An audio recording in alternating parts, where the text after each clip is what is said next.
Hi, this is Tim of the 1916 Company. Welcome and thanks for logging on. If you love this watch, email us, tmosso at the1916company.com for purchase pricing and availability questions concerning this watch. And you will want to concern yourself with this watch because it's a masterpiece, proudly made in Japan at the Micro Artist Studio. This is the Credor H2. So it was launched in 2014 as the follow-up to 2008's Credor H. This is the GBLT999 model, and it's bigger than the original. It's also a little bit less polarizing than the original, which featured a dial-side power reserve. So in platinum ultra white, this handmade and hand-finished watch is 39 millimeters in diameter. It is 10.5 millimeters thick from lug tip to lug tip, 45 millimeters. It has a 19 millimeter spacing between the lugs. My wrist is 16 centimeters in circumference. And you can see on the wrist, the watch is a good fit. So it's super flat and it'll easily slide underneath the cuff. Looking down the barrel, you could see that the lugs are nowhere near the edge of my wrist. Even over the top, which exaggerates the width of the watch, with the strap pulled tightly, the lugs are not out over the edge of my wrist. So I believe you could wear this watch on a wrist as small as 14 centimeters circumference. The strap's a little bit of magic, I'll be totally honest. On the top, no surprises.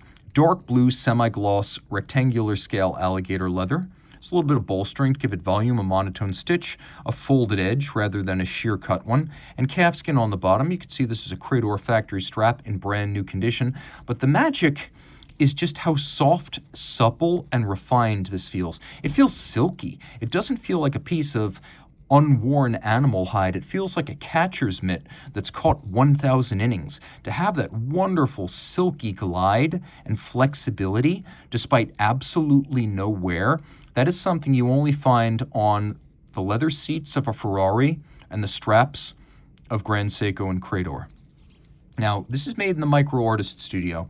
Established in the year 2000, the idea was to take the best of Japanese engineering and bring in the best of European horlogerie watchmaking knowledge. The trip included a tour of the Vallée de Jeu and careful notes taken in the presence of Philippe Dufour with his permission. So this watch embodies his traditions as well. Nevertheless, it is a confidently Japanese statement of intent and capability.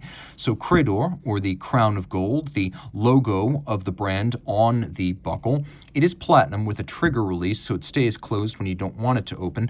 Now, unlike a lot of European brands, which will use white gold in the clasps of platinum watches, the idea here was to use nothing but platinum. So the exterior buckle is made of PT950 extra white, but then mechanical grade PT900 is used for the internal folding part because platinum is so soft. Oftentimes white gold, which is the hardest gold and much harder than platinum, but also similar in appearance, it's used for clasps on Swiss and German watches. Here, Credor keeps everything platinum by using mechanical grade platinum for the swing arm mechanism. That is incredibly clever, and I appreciate it. The case is polished using the famed Zaratsu method against a spinning tin plate, a hand polishing similar to Swiss black polish that is performed on Zaratsu machines, and it takes about 3 years to master that craft. So this is a hand-finished case. It is mirror smooth, and you can even see my camera sort of reflecting undistorted in the flank of that case.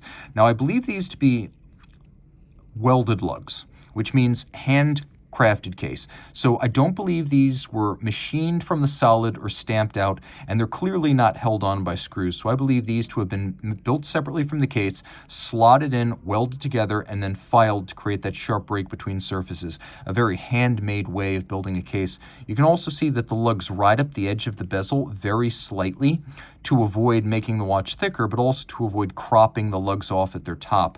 You could see the crown of gold, Credor, on the crown, which is both media blasted and polished. We have a vertical lip to the bezel and then a conical profile, giving way to a boxed and cambered sapphire over a porcelain dial. On the original Credor H, we had a porcelain dial that was made by a local porcelain specialist. This one is made in-house, and it is painted by hand, but it's still porcelain, crafted the old-fashioned way. Chemically, it's very similar to ceramic. It's a zirconium oxide, whereas enamel is a fired glass. So that's what this is. This is porcelain specifically. You can see there's a little bit of a dip around the hands.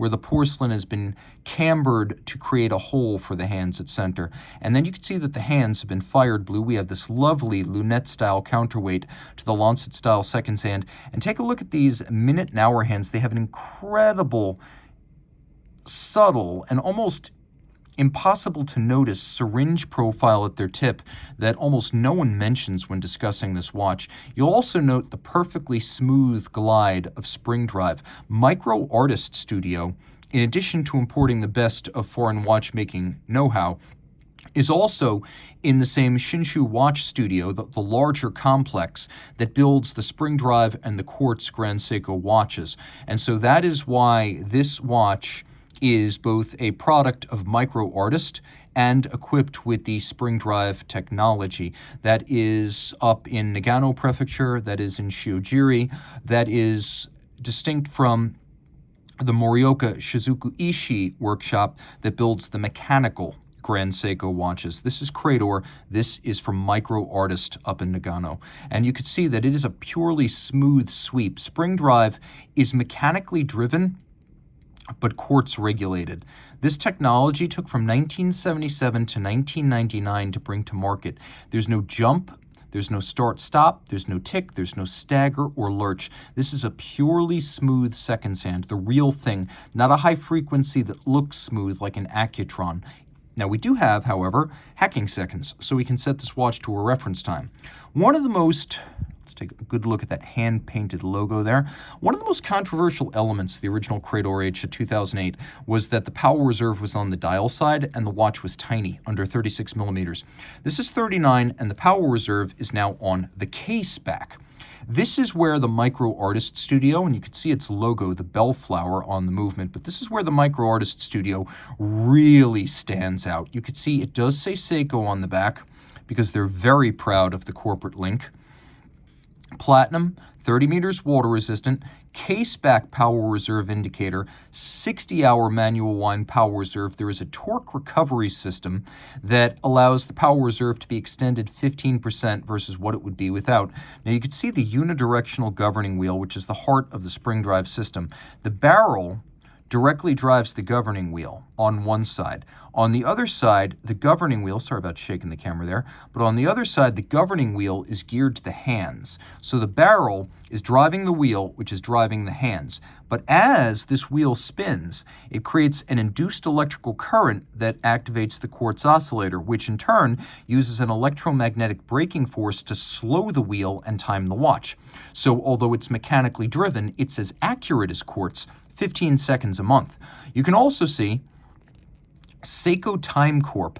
This is a somewhat different entity than the Seiko that operates out of Morioka. A lot of people don't realize that within the greater Seiko Epson empire, there are two separate, historically linked, but distinct Seiko companies. All this pivots on 41 jewels, and you can tell they're a real manufacturer because they built a movement to fit the case. And believe me when I say they're a manufacturer, the case, the clasp, the dial, the movement, the shock protection, even the lubricants used are made within the Seiko corporate umbrella. So this is the most vertically integrated company, unless we count Rolex or Swatch Group as a whole. Now, what makes Micro Artist Studio special? It's the finish. Look at these bevels. Look how broad they are. Now, you can have a hand bevel that is rounded or a hand bevel that is flat, but the most extravagant and challenging are the rounded ones. And like Philippe Dufour, they're using thicker bridges to allow a larger rounded bevel to be used. We also have fire-blued screws. We have satination across the surface like an old pocket watch. Note that the jewel and screw sinks are also internally beveled, and that we have both fired blue and polished screws. You can also appreciate that the bellflower, the symbol of Micro Artist, is echoed in the skeletonization of the barrel cover, and that internally those little bellflower contours have been polished. There's also a huge black polished and beveled screw right at the center. My cup runneth over. If you want the best, not of the West, but of the East, this watch is anything but the least. The ultimate in Japanese watchmaking from a company that will always be around to provide parts, service, and know-how. And hey, even Philippe Dufour would be impressed. Reach out to Team Mosso at the 1916company.com for purchase and pricing details.